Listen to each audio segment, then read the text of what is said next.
Olá, muito boa noite. Em uma noite muito fria, está entrando no ar mais um resumo do dia, o seu Jornal da Noite da Causa Operária TV. Nesta quinta-feira, dia 17 de junho, data de importantes lembranças, embora algumas delas nada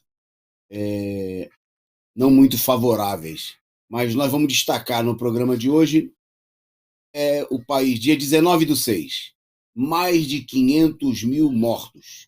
É preciso colocar 1 milhão nas ruas contra os genocidas. No dia de hoje, em que a gente lembra os 5 anos da fatídica votação na Câmara dos Deputados, da deposição do golpe de Estado contra a presidenta Dilma Rousseff e todo o povo brasileiro.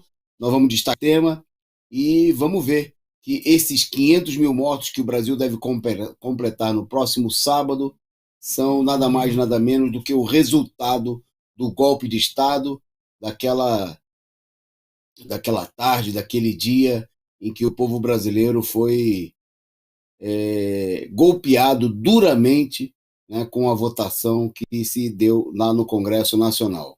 Bom, para discutir esses e muitos outros assuntos importantes do dia de hoje, está comigo no programa a companheira Andréia Truz. Boa noite, Andréia. Boa noite, Toninho. Boa noite a todas e a todos. Estamos no mais uma quinta-feira, né, Toninho? De desgraça, né? Só desgraça. Vamos combinar, viu? Tá difícil, viu? Vamos lá. Mas o azar que não é só na quinta-feira, né? Se fosse quinta-feira, eu ia dizer que era Pois você que é, era não é? terceiro. É. Mas, infelizmente, é de Ainda, segunda a segunda. ainda bem, né? Ainda bem que não sou eu, não, né? O negócio tá feio mesmo. Tá bem, nós vamos destacar também no programa de hoje aprovação no Senado Federal da entrega da Eletrobras. Vamos falar é, bom, da crise, do aumento do número de mortos, vamos dar os dados da Covid. Rombo nas contas, pela terceira vez, Bolsonaro envia um pedido suplementar. Se fosse no governo Dilma, era motivo para dizer que o governo estava administrando mal as contas. Bom, tem mais desgraça, né? A companheira Andréia falou em desgraças. O Chuchuca dos banqueiros, né, propôs que os brasileiros comam as sobras, quer dar restos para o povo brasileiro. Nós vamos falar dessa proposta nazista, né, do presidente, do ministro da Fazenda, da Economia, o Paulo Guedes. Bom, vamos destacar também no programa de hoje a saída do Flávio Dino, governador do Maranhão, do PCdoB. Bom, e destaque importantíssimo no nosso programa, toda semana, os preparativos para os grandes atos, para a grande mobilização do sábado, dia 19. Já são mais de 350 atos convocados em todo o país e também muitos atos convocados no exterior. Bom, e hoje nós vamos destacar aqui os atos da região sul e do exterior. E o debate sobre a presença ou não do Lula no ato do dia 19. Novos ataques contra a faixa de Gaza e 30 anos do fim, pelo menos formal, do apartheid na África do Sul.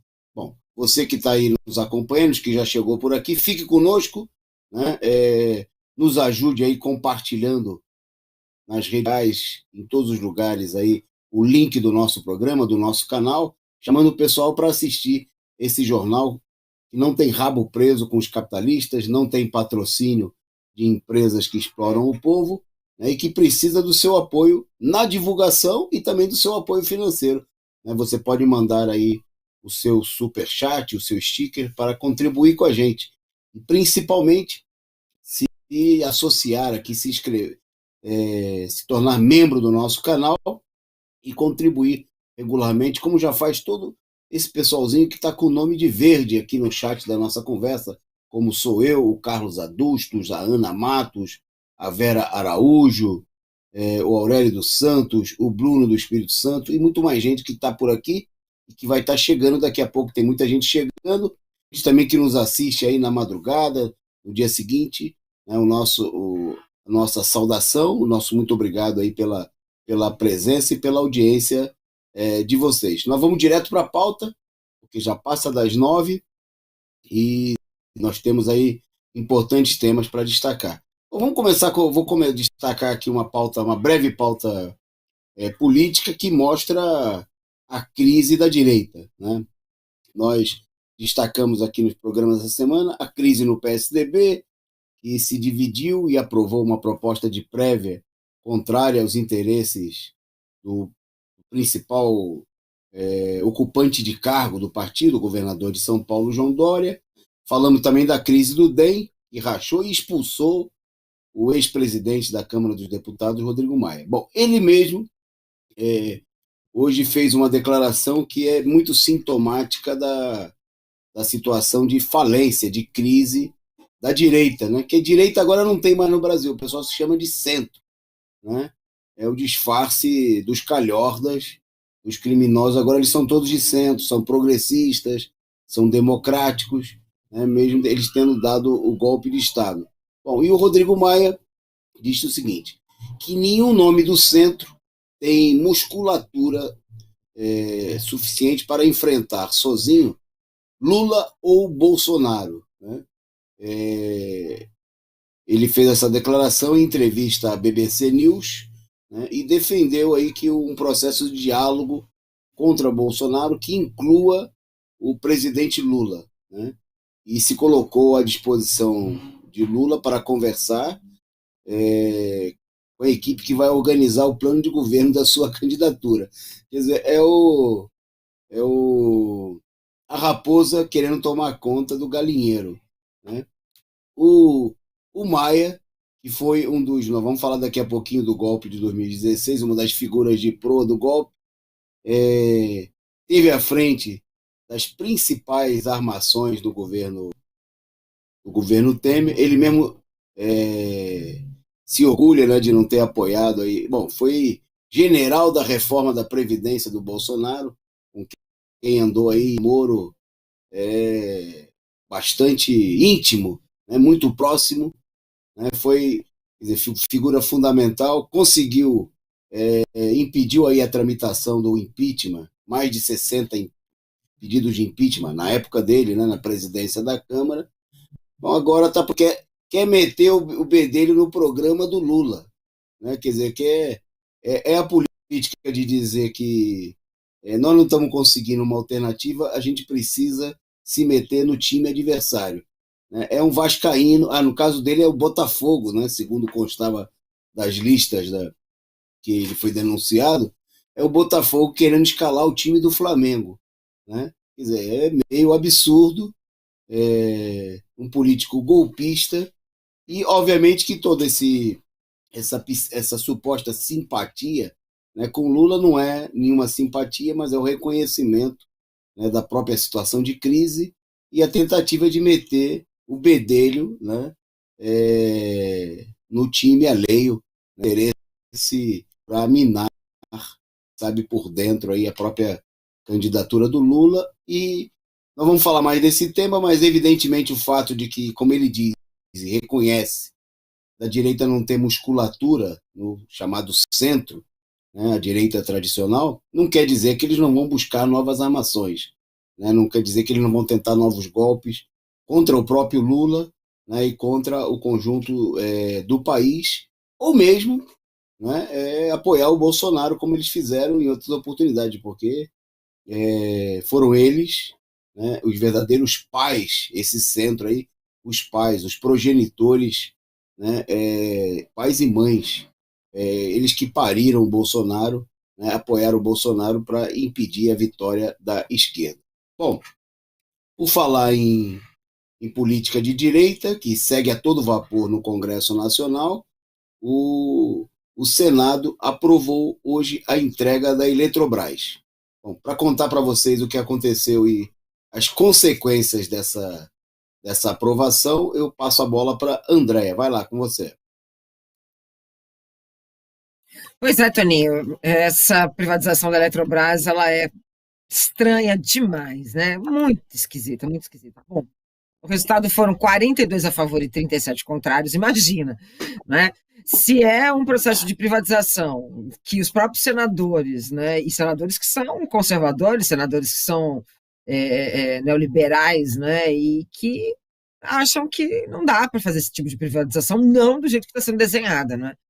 Só que o resultado foi esse: 42 a favor, 37 contrários. Os senadores aprovaram, então, né, o texto base desse projeto de lei que permite a privatização da Eletrobras. Né? A gente não pode esquecer que a Eletrobras é estatal que representa, né, uma das mais, ela representa 30% da geração de energia do Brasil, na energia elétrica no Brasil, e é uma estatal lucrativa, né, Toninho? É isso que a gente, é um absurdo, a gente tem que entrar para falar o básico, quer dizer, por que esses caras querem comprar? Né? Por que a empresa privada vai querer comprar uma estatal que não desse lucro, que não fosse muito, muito boa? E o que é pior, né? A forma como ela foi desenhada, nessa medida provisória, ainda faz com que o Estado brasileiro crie todas as condições, né? Melhore as condições estrutural, né, da Eletrobras para depois privatizar. Quer dizer, então nós vamos.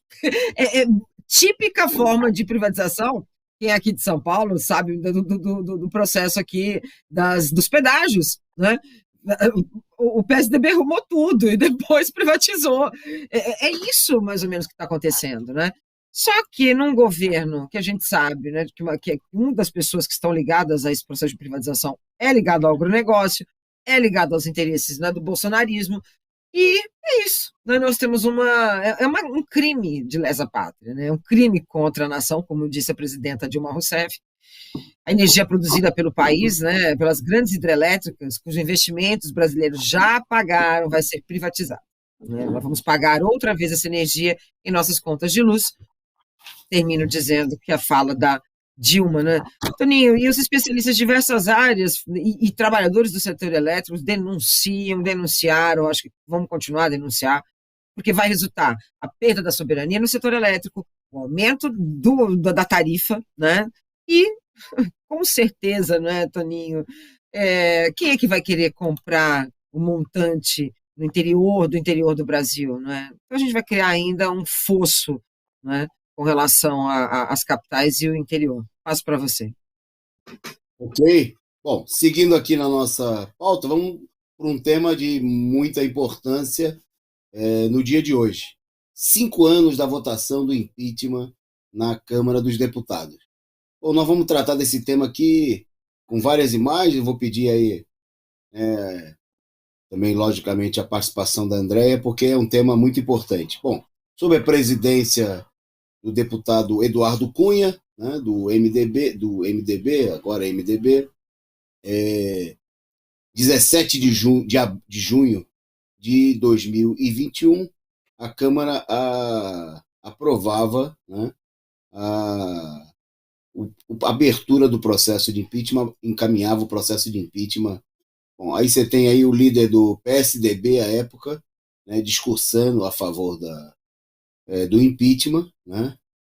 O PSDB que hoje procura, não temos nada a ver com isso, o golpe, etc., né?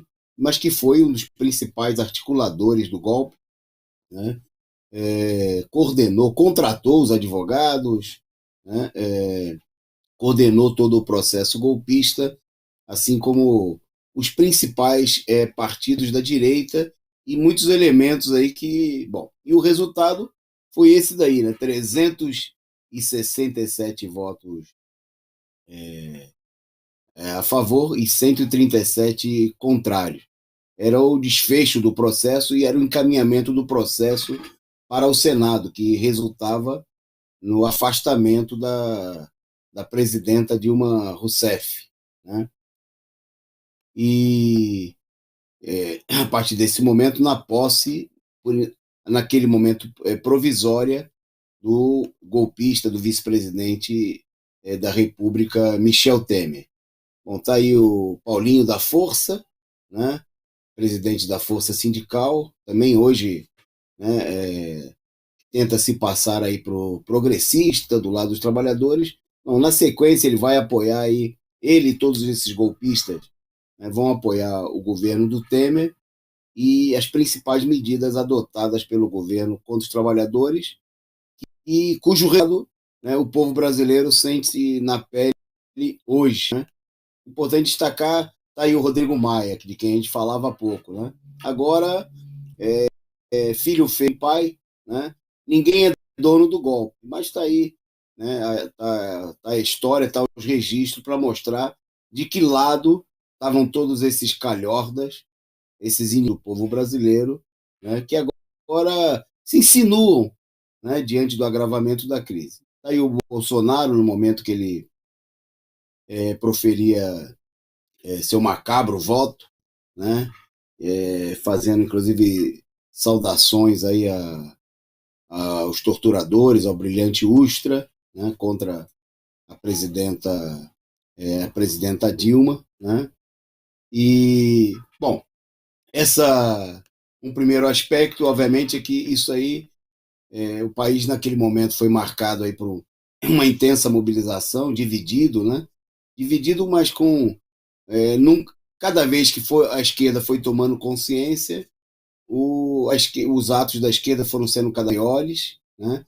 Nunca houve um grande apoio popular, né? Dá para ver essa manifestação, ela é bem simples, né? Você vê do lado esquerdo, você tem aí em Brasília os apoiadores contrários ao golpe, né? Os apoiadores do governo nesse momento no sentido contra a deposição, e do lado direito a direita golpista, né? Os defensores, os apoiadores do golpe, que de fato sempre foram, mas que contaram, né, com um intenso aparato de propaganda da imprensa golpista para convencer o país de que todo mundo queria o golpe.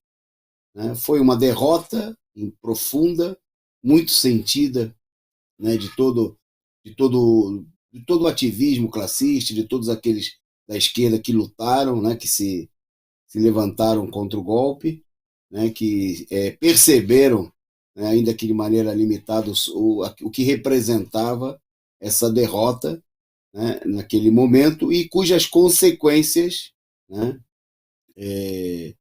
infelizmente, né, a gente sente duramente nos dias atuais. Né?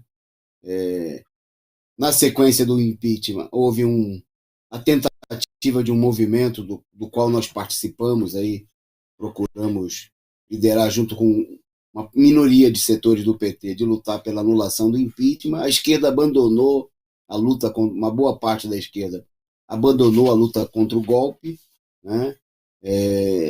Rapidamente, em função, inclusive, de interesses eleitorais, dizendo que seria possível derrotar a direita já nas eleições de 2016 e assim por diante. Mas o que nós temos hoje, né, o fato de que já tenha de fato ultrapassado a marca de mais de 500 mil de mortos, né? Vamos falar dos dados mais tarde, mas não é só isso, né?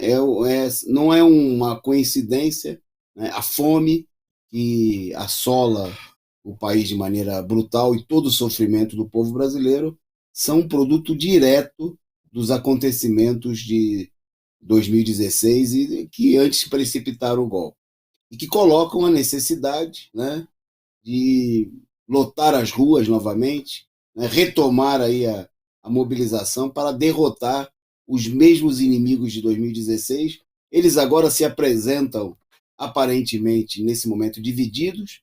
É importante aproveitar a divisão deles, né, para abrir caminho para uma mobilização e para a vitória, daí não só da esquerda, mas de todo o povo brasileiro cansado de tanto sofrimento.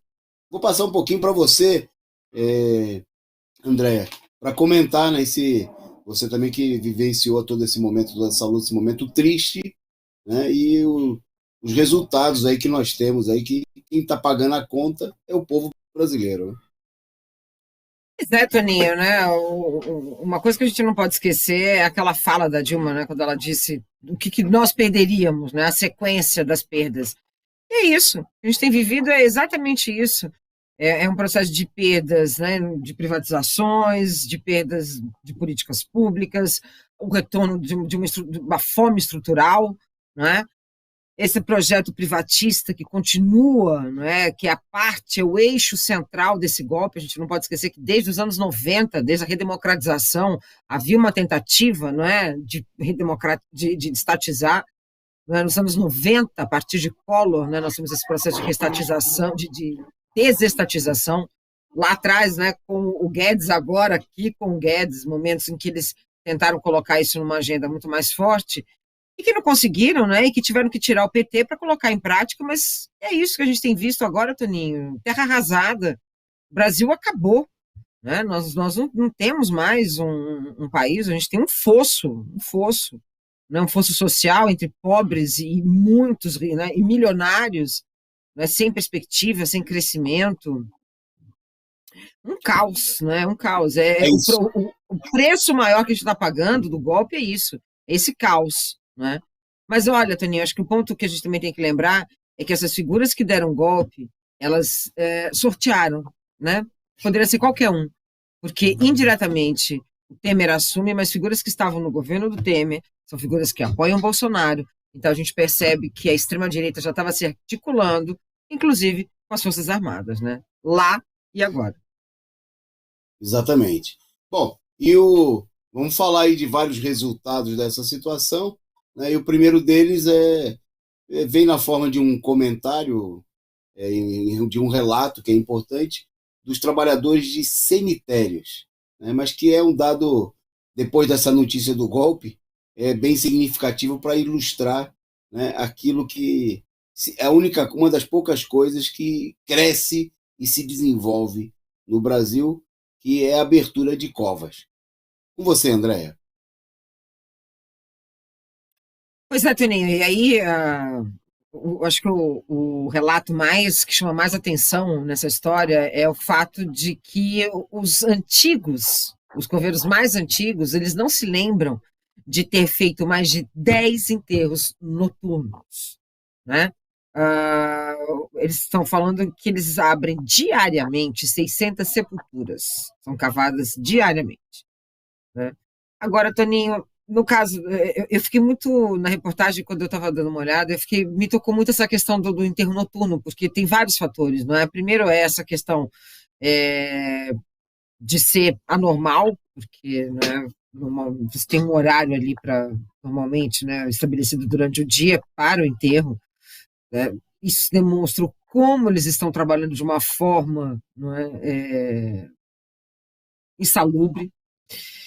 Para piorar a situação, outono e inverno, cai a temperatura, né?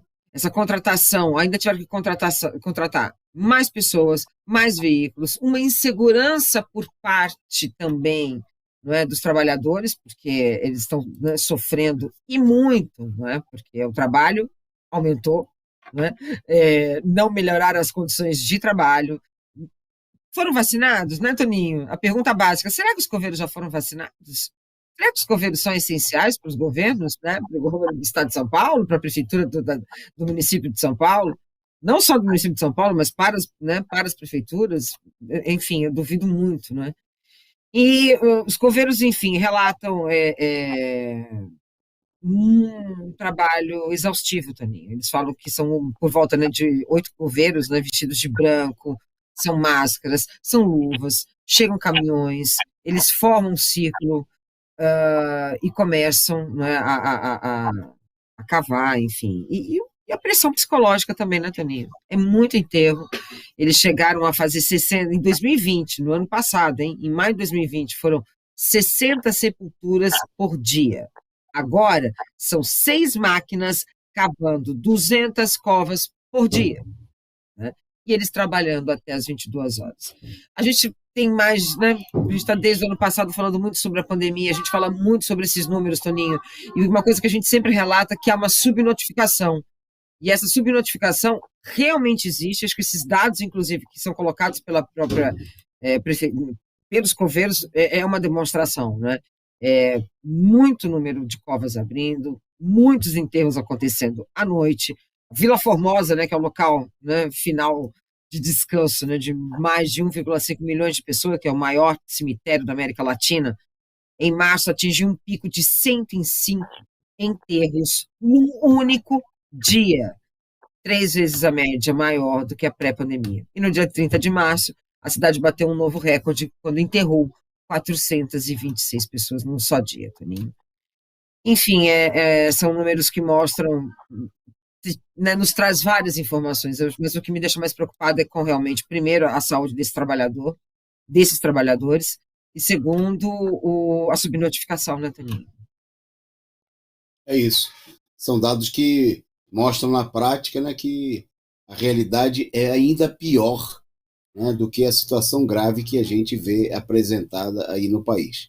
Bom, nós vamos daqui a pouquinho, a gente volta a esse tema dramático aí, sofrido dos números da pandemia. Bom, mas antes um primeiro dado aí econômico, né? Pela terceira vez, o Bolsonaro enviou ao Congresso Nacional um pedido para a suplementação de recursos. É um projeto na forma de um projeto de lei que autoriza o governo a contornar, né, a regra de ouro do orçamento e bancar 164 bilhões em despesas com pessoal, previdência e outros encargos. A regra de ouro ela proíbe que o governo federal contrate empréstimo e use o dinheiro para financiar esse tipo de despesa. Mas uma sucessão de rombos nas contas públicas, desde 2014, a situação delicada das finanças tem obrigado o governo a recorrer a essa autorização especial. Bom, queria lembrar o seguinte, que em 2014, o fato de que a Dilma tenha adotado esse tipo de pedido foi, né, feito aí o maior pandemônio, né, foi um dos motivos que embasaram aí todos os ataques da direita, dizendo que havia um descontrole das contas públicas, né? Bom, de lá para cá, em nenhum ano, né, deixou de haver aí pedido de suplementação, de contornar aí a chamada regra de ouro por parte de todos os governos, né, que se sucederam aí a presidenta Dilma, e não é diferente agora com o governo Bolsonaro. É bom lembrar que o governo vem batendo recorde de arrecadação, né, vem arrecadando, apesar da situação de crise da pandemia, né, o assalto aí ao cidadão comum, você que posto e paga pesado, né, paga forçado em tudo que você faz, né, vem aumentando a arrecadação do governo, mas ainda assim o governo mostrando evidentemente que não é nenhum problema, que não se trata simplesmente de um problema de ineficiência, de descontrole. É um problema da crise, da enorme crise capitalista, que coloca contradições, né, no interior do próprio governo, que é obrigado a gastar, inclusive mais do que desejaria, né? Não, obviamente, para atender aí as demandas, as necessidades da população, mas para satisfazer aí a sede, a volúpia, né, de determinados grupos capitalistas que controlam o Estado. O caso mais destacado é o dos banqueiros, né, que ontem tratamos aqui, foram premiados com mais um aumento da taxa Selic, né, que subiu de uma vez só mais de 20% do seu valor, de 3,5 para 4,25, né? um, um aumento que vai levar aí a que sejam jogados aí, depositados nos banqueiros, uma bagatela aí de mais 100 bilhões, né? Só para a gente pensar assim, é 2 vezes o valor que é pago às 46 milhões de famílias que estão recebendo a miséria do auxílio emergencial. Isso aí, só com o que foi aprovado ontem no Copom, né? O aumento da taxa de juros de 3,5% para 4,25%, que é uma taxa que só acontece nas transações bancárias, né? Porque essa taxa é anual, 4,25%. Os bancos não emprestam nem a 4,5% para nenhum cidadão ao mês, o que dirá ao longo do ano, né? Essa elevação vai ser transferida aí para o cartão de crédito, para o cheque especial, para a dívida, né? Quem tem dívida aí com os bancos, e hoje é difícil, né, ter família aí que não tenha alguém endividado com os bancos, né, quando não acontece que mais de uma pessoa na família tem dívida. O nível de endividamento já supera aí a casa dos 60% de famílias endividadas com os bancos. Quer dizer, está na mão dos banqueiros, né, e essa política de sustentar o parasitismo dos bancos e de outros setores cada vez mais sugando aí, né, dependente de sugar os recursos públicos, vai levando aí a essa situação de descontrole, e logicamente que eles vão dizer que a culpa é dos servidores públicos, né, são dos professores como a Andréia, que recebem salário muito alto, né, dos servidores da saúde que trabalham enfrentando aí a pandemia e que estão com salários congelados há vários anos, né, como a maioria dos servidores estaduais, né, a culpa vai ser sempre transferida para esses outros setores, enquanto os bancos, né, e outros sanguessugas fazem a festa. Bom, antes de passar ao próximo tema, agradecer aqui a Jesus Era Humano e também Sou Eu, né, pelas figurinhas invocadas, né, ou simpáticas, mas que são aí, vêm aí com uma contribuição, né, importante, porque aqui o nosso canal não tem apoio, obviamente, dos banqueiros que a gente denuncia, né, das grandes empresas que exploram e demitem os trabalhadores em plena pandemia, e por isso nós precisamos da sua ajuda, né, para sustentar, para manter funcionando a Causa Operária TV, esse veículo fundamental para impulsionar, né, como toda a imprensa de esquerda e alternativa, as reivindicações, a luta do povo contra o regime golpista. Bom, seguindo na nossa pauta, vou passar para a Andréia para falar aí sobre... a gente viu aí muita demagogia, o Bolsonaro fez aí um pronunciamento, né, se comprometendo, inclusive, a reduzir o desmatamento na Amazônia, até acabar com ele até 2030. Bom, mas parece que os resultados estão apontando aí num sentido totalmente oposto, né, André? Toninho, na prática, né? A prática é que nós estamos no terceiro mês consecutivo de recorde de desmatamento na Amazônia. Segundo o Amazon, nós tivemos uma alta em maio de 70% na comparação de 2020. Portanto, o que tem sido feito aí é terra arrasada, né, Toninho? É terra arrasada, literalmente. É uma política de Amazônia arrasada, né? Bom, Toninho, segundo o relatório, foram destruídos 1.125 quilômetros quadrados de floresta, uma alta de 70% na comparação com os dados de maio de 2020. A maior parte desse desmatamento foi registrado, né, no estado do Pará, seguido por Amazonas e Mato Grosso. Olha, Toninho, é preocupante porque ainda temos, né, eles estão entrando, né, na estação da seca, portanto, pode aumentar ainda mais, né, esse desmatamento, né, sobretudo na maior parte da Amazônia Legal. Ocorre isso entre junho e setembro, quando historicamente são registrados esses picos, né, no ano. Então, nós estamos falando de um número que já é muito alto, fora desse pico, né, entre junho e setembro. Olha, Toninho, não dá para a gente não levar em consideração o fato de que o governo Bolsonaro, de cima a baixo, tem pontuado né, uma política de desmatamento, tem pontuado e colocado, né, uma política criminosa com grileiros, né, ocupando terras, tomando terras, tirando indígenas também, que é outro caso que é muito importante, né, a gente levar em consideração a forma como é atacada, né, a política indigenista, o meio ambiente como um todo, aquela carta, né, aquela fala na ONU, que na verdade o que ele falava estava muito mais vinculado aos governos PT, né, e na prática a gente tem isso, e sem contar o apagão do INPE, né, porque se ele não vai ter, se não passa também para os institutos de pesquisa, a gente vai entrar num grande apagão. E quando a gente não sabe, né, Toninho, isso é muito comum em ditadura, você lembra a ditadura militar? Aquilo que não é divulgado não é verdade, né, a gente está assim. Ok, Andréia. Bom, a gente segue aqui na nossa pauta. Eu queria vamos dar um destaque agora da nossa pauta, um dos destaques da nossa pauta política de hoje. O governador Flávio Dino anunciou a saída do PCdoB, partido pelo qual se elegeu e reelegeu governador do estado do Maranhão. Ele já é público e notório, né, que ele deve ir para o PSB, né, e se despediu aí agradecendo a acolhida durante 15 anos em que esteve filiado ao partido.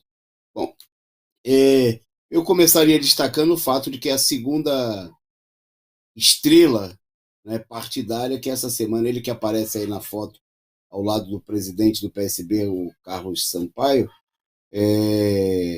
já para partido para o qual ele já estaria de malas e bagagens, né?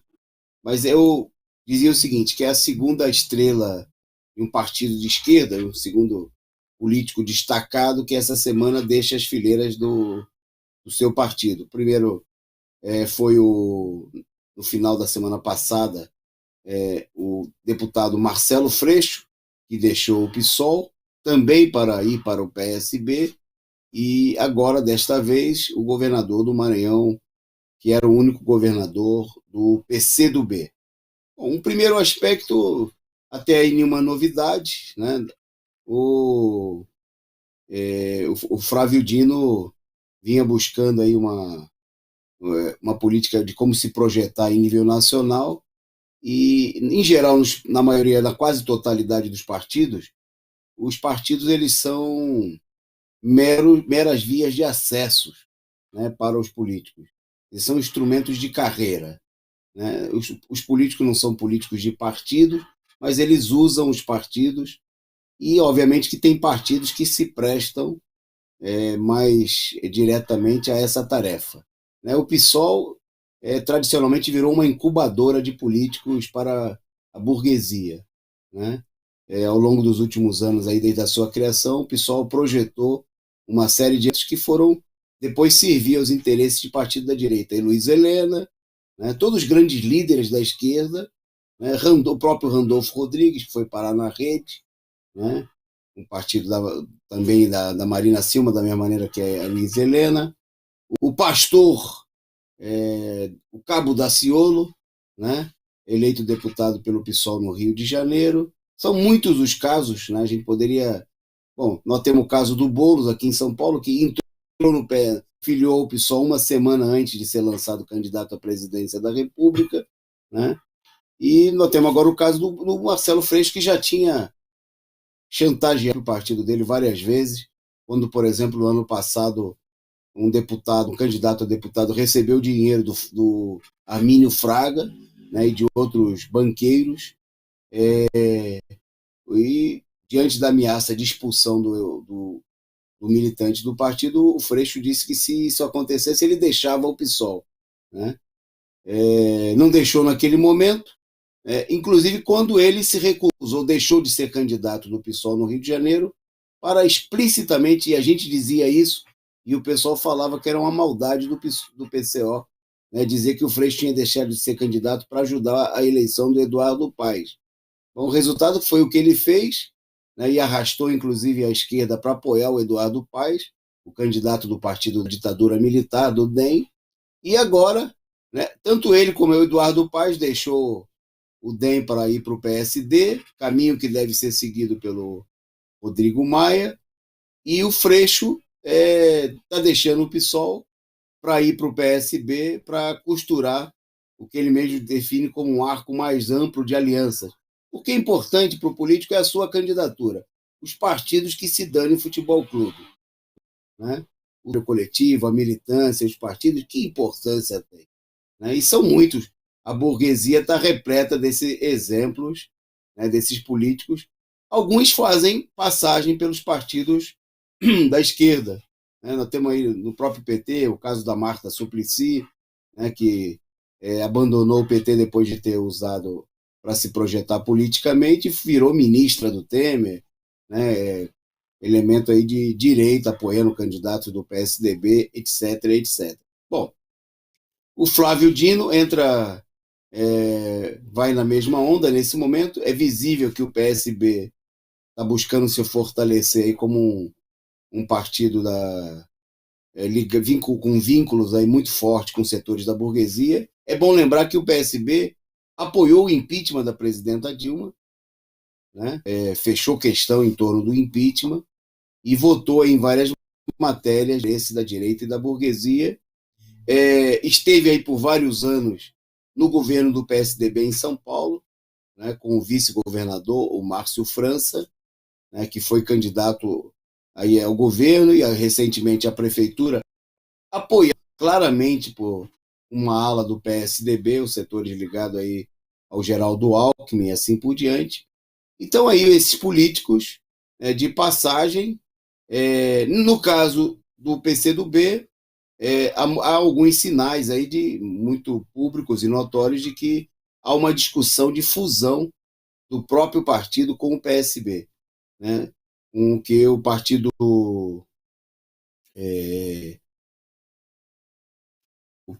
deixaria aí de se apresentar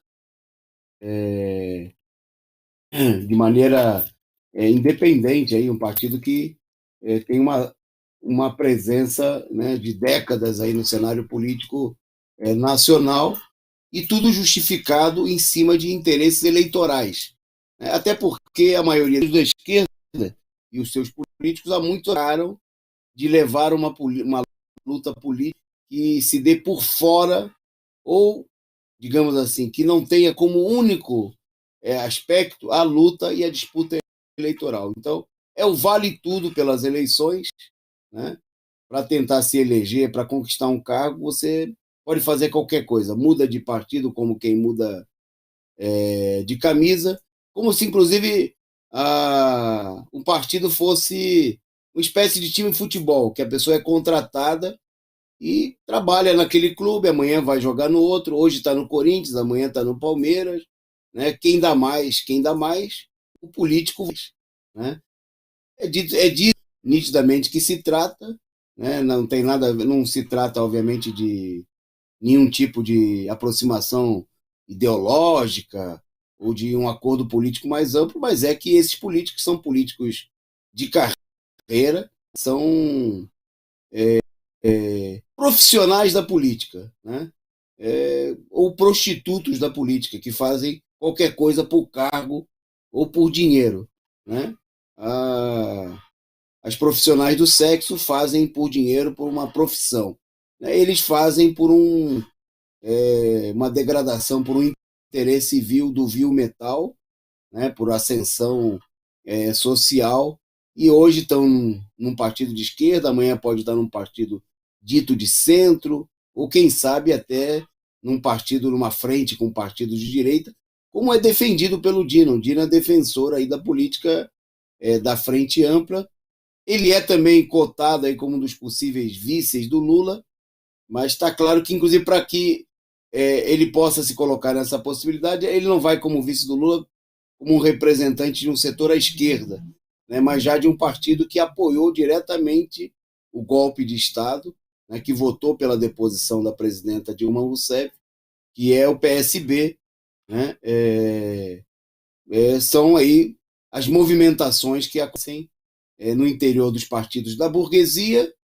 Né, como disse no começo do programa, eu destaquei aqui a fala do Maia, de que o centro, a direita, não tem musculatura própria. Então precisa se disfarçar, né? Esse mesmo centro precisa se disfarçar, precisa usar políticos, né, que estavam aí se utilizando de legendas da esquerda para procurar ter uma presença no cenário político. Com certeza é um tema que nós vamos discutir muito aí pela frente, e vamos ver aí o Flávio Dino como um dos articuladores dessa frente que representa uma política de aliança com golpistas, né, de conciliação, de colaboração de classes, que é a chamada Frente Ampla. Bom, como a nossa hora está adiantada, eu vou passar a jogar a bola para a Andréia, para ela falar dos números que aproximam o país da marca incrível, né, uma massa, assim, um sofrimento gigantesco de 500 mil de mortos, né? Porque ontem nós tivemos quase 3 mil mortos, e o número de hoje que a gente sabe sempre que são falsos, como a Andrea falou, se referindo aí à abertura de covas, né? Mas mesmo os números falsos que a gente tem, eles continuam cada vez mais assustadores, né, André? Pois é, Toninho, enfim, o Brasil volta a registrar, então, uma alta de mortes após mais de 2 meses, portanto, nós contabilizamos já 496.132 óbitos e 17.704.704,41 casos, segundo aquele consórcio, né, de veículos de imprensa. Esses dados são das secretarias de saúde. Essa média móvel, Toninho, de morte ficou acima de 2.000 pelo segundo dia seguido. Lembrando que nós estamos falando de números que têm em torno de 20% de subnotificação. O Brasil registrou, então, 2.335 mortes nas últimas 24 horas, né? Nessa quinta-feira, são 496.172 óbitos desde o início da pandemia. Toninho, nos últimos 7 dias chegou a 2005, portanto, voltou a bater a marca de 2.000 pelo segundo dia seguido. Né, em comparação aos últimos 14 dias, essa variação subiu, então foram para 19%, e indica uma tendência de alta nesses números de óbitos. Tá? É a primeira vez, então, em 2 meses, que indica, né, essa alta novamente, né, dessas mortes. Então, de 12 de abril até agora, a curva tinha dado uma estabilidade, um pouco de queda. Agora, vamos combinar, né, Toninho? Né, estabilidade. Fala estabilidade como se estabilidade fosse, né, estabilidade em 500, não, estabilidade em quase 2.000, né?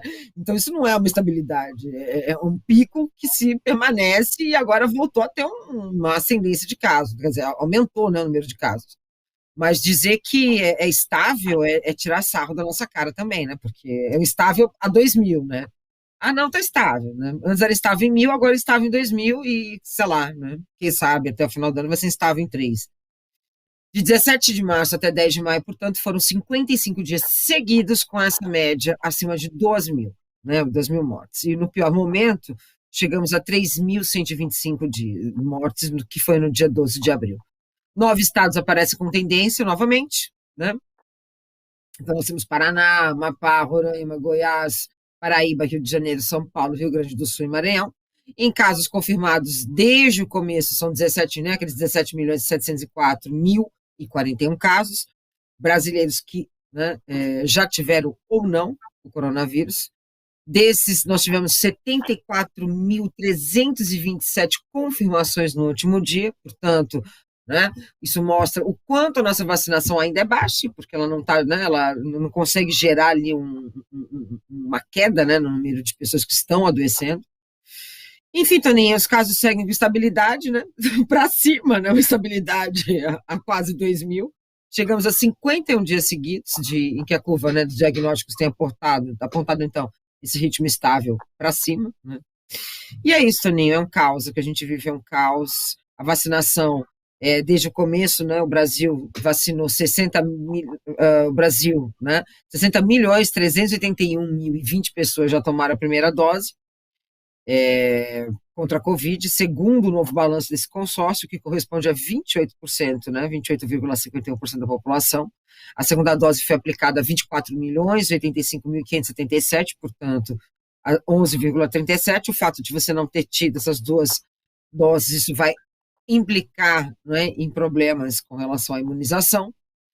E é isso, nós estamos nesse caos, Toninho, é um caos que eu não vejo, é triste porque o inverno está chegando, então são números que a gente pode falar agora e daqui uma semana pode piorar, porque o inverno, o frio, né, está batendo aí nas portas e com certeza vai aumentar esses números que já são horrorosos. É isso aí. Ontem, e isso que você destacou aí no final é assim mesmo, porque a gente vê pelo gigantesco número de casos, né? Ontem foram assinalados aí 95 mil casos e hoje mais de 75 mil, quer dizer, são números muito altos, né? E pior ainda quando a gente sabe que esses números não refletem a totalidade da realidade, como você destacou. Bom, agradecer aqui a contribuição e a participação do companheiro Fernandes Silva, que mandou aqui a sua canequinha com a figurinha, com a canequinha para aquecer. Essa noite super fria, hoje eu estou sentindo muito aqui a temperatura, está muito frio aqui em São Paulo, né? E agradecer também a Natália Araújo, da Vozes da Zona Leste, né?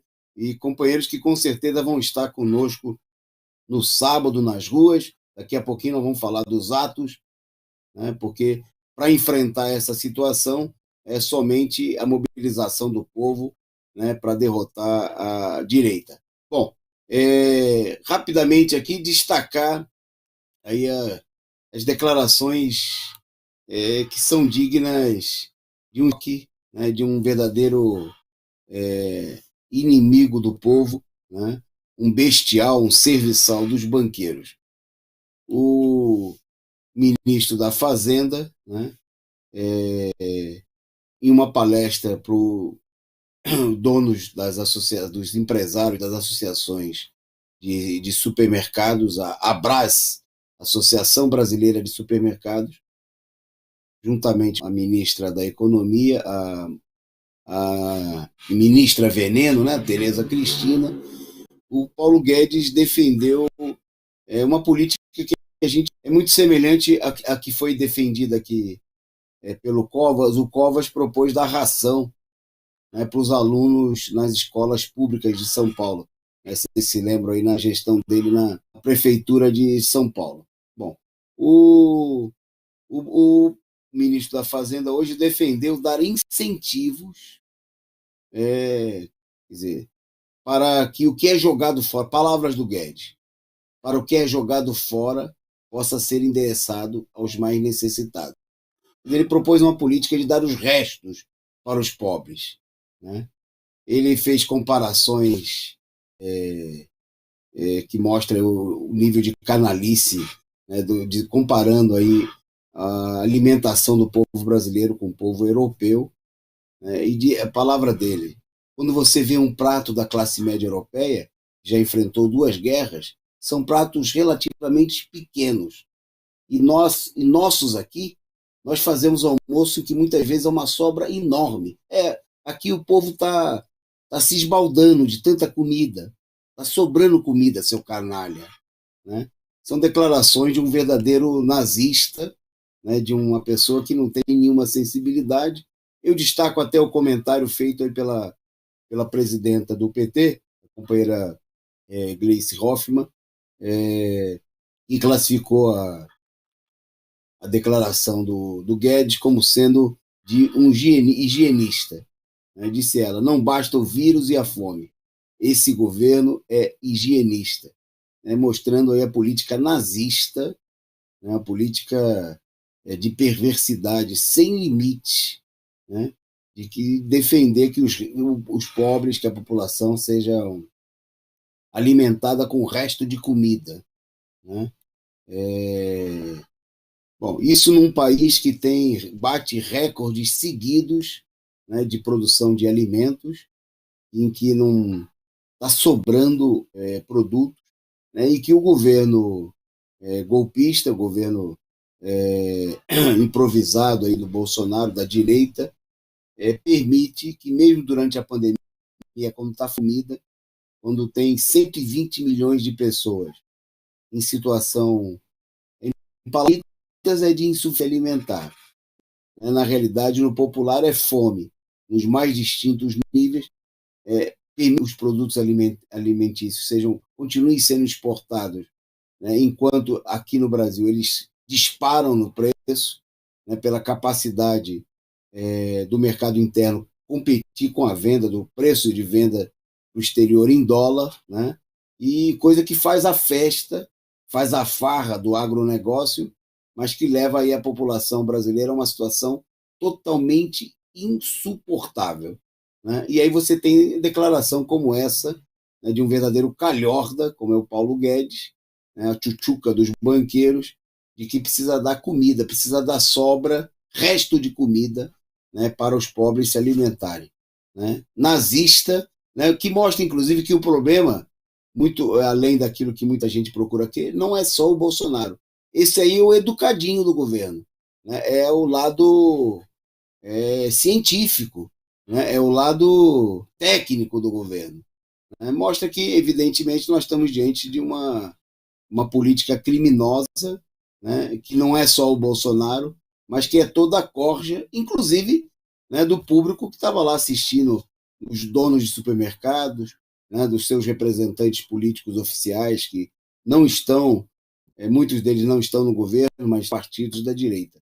mostra a política nazista, né, a política higienista, como foi dito pela companheira Gleice, né, criminosa, né, de eliminação de uma parcela da população que vem passando fome. Bom, isso aí só reforça as necessidades de sair às ruas. Eu vou passar para a Andréia. Andréia, a gente vem destacando aqui ao longo da semana os atos regionais. Eu queria que você falasse um pouquinho da sua expectativa em relação à mobilização e destacasse aí para os nossos amigos que estão em casa, a gente fez desde o começo da semana esse componente, eu falasse, hoje nós vamos falar dos atos da região sul e também dos países, de alguns, né? Porque não dá para falar de todos, porque tem ato marcado adoidado, né? E também no exterior. Com você. Beleza, Tony, adorei, viu, ficar com essa pauta, gostei muito. Deixa eu falar então. Já são mais de 350 atos convocados por todo o país. Na região sul, nós vamos ter ali no Paraná, Curitiba, às 15 horas na Praça de Andrade, Londrina, em frente ao Teatro Ouro Verde, 16 horas. Vamos falar dos locais que a gente precisa realmente combater o bolsonarismo, né? A região sul aí precisa demais. Maringá, terra do pato, né? Do Pato não, né? Do Marreco. Praça Raposo Tavares, 14 horas. Paranaguá, Praça dos Leões, às 9 horas. Rio Grande do Sul, em Pelotas, Largo do Mercadinho, às 10 horas.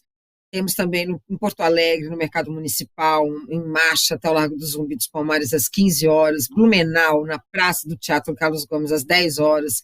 Santa Catarina, Criciúma, né, na Praça do Chaminé, às 9 horas, e Santa Catarina também, Florianópolis, na Praça Tancredo Neves, às 9 horas da manhã. Muitos atos no exterior, viu, Toninho? Fiquei, né, nos Estados Unidos, né, a princípio acho que eu só vi um aqui nos Estados Unidos, tá? Pode ser que depois eles, ou vai vir alguma coisa, mas também, né, não dá para esperar muito do imigrante estadunidense, né, Toninho? Vamos combinar. Alemanha, temos 3 eventos na Alemanha, Bélgica, Canadá, Dinamarca, Espanha. Não, desculpa, olha lá, hein? Tem mais 2 nos Estados Unidos, tá? Tem Washington, Nova York, em Boston, França, Paris, já podia levar o Ciro junto, deixar ele lá. Grécia, Holanda, Inglaterra, né? Não é, Toninho? Puxa, leva ele embora de uma vez.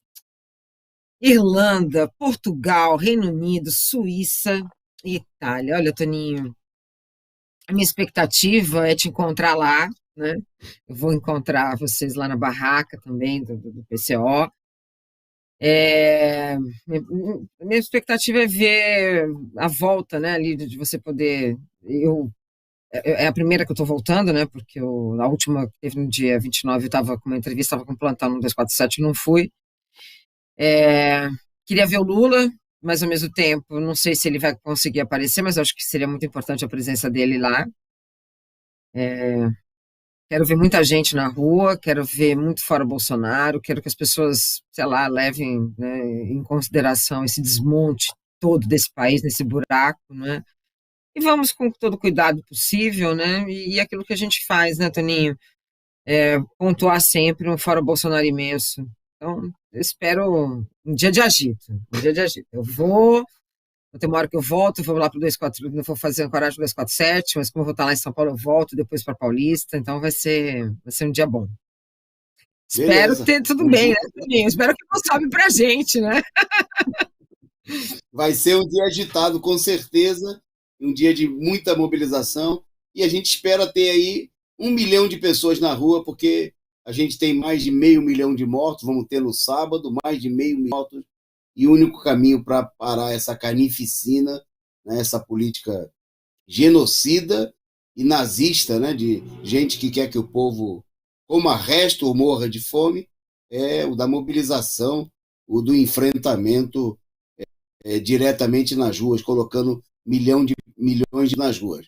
Bom, vamos naquela aceleradinha de dar no final, só reforçar o que a Andréa já falou aí sobre a presença do Lula. Hoje, mais uma vez, o pessoal voltou a comentar o tema.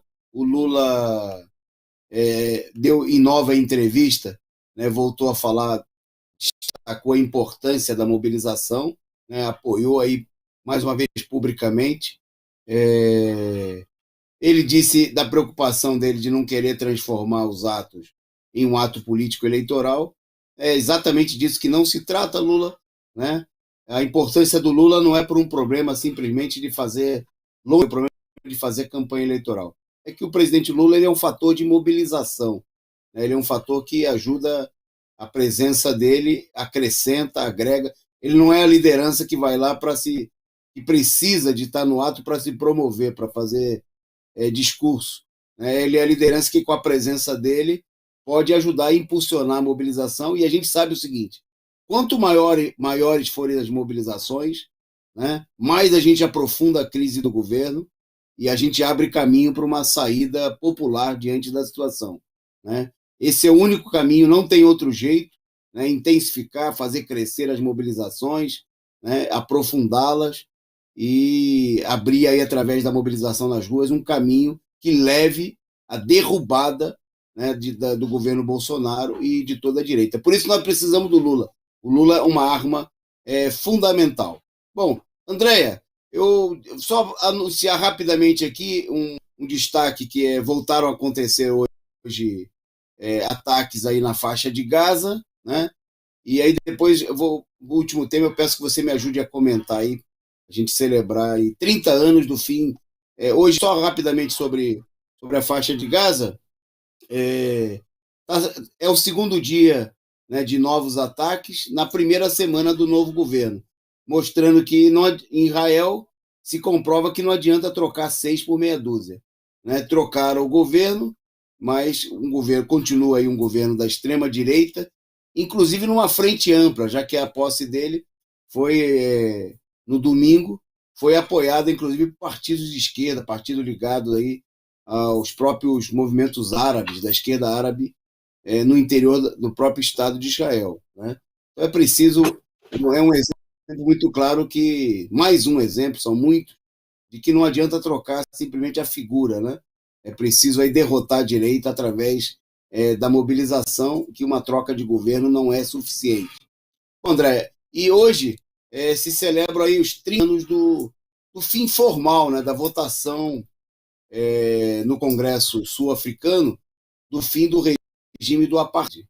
Bom, muita coisa aconteceu como resultado da luta do povo africano, mas, infelizmente, as condições do povo, da imensa maioria do povo negro, pobre, da África do Sul, não mudou, né?